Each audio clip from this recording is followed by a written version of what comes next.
বাংলাদেশ শহীদ জিয়া বিএনপির একক অ্যাসেট না। ইভেন আমরা তো বেগম খালেদা জিয়াকেও বিএনপির একক অ্যাসেট বলি না। শহীদ জিয়া বাংলাদেশপন্থী রাজনীতির যে আইকনের জায়গা, সেটাকে যদি আপনি ধ্বংস হতে দেন, তাহলে বাংলাদেশপন্থী রাজনীতিতে দাঁড়াবে কি শুরু করে? প্রত্যেকটা দেশে পলিটিক্সের জন্য, নেশন বিল্ডিং এ, স্টেট বিল্ডিং এ তার কিছু ক্যারেক্টার দরকার, কিছু আইকন দরকার, কিছু হিরোজ দরকার। তো আমাদের হিরো কারা হবে?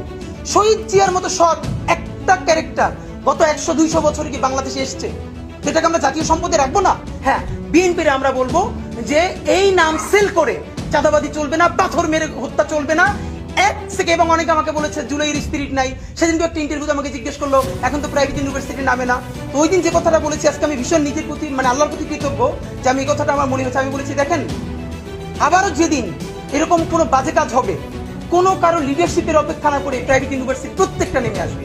And it was happen. দেখেন আপনি, এই যে যখনই বাজে ভিডিওটা আমাদের সামনে আসলো, নামও নিচ্ছি না, ব্র্যাক, নরসাদ থেকে শুরু করে প্রত্যেকটা বিশ্ববিদ্যালয়ে নিজেরা নেমেছে, তুমুল মিছিল করেছে।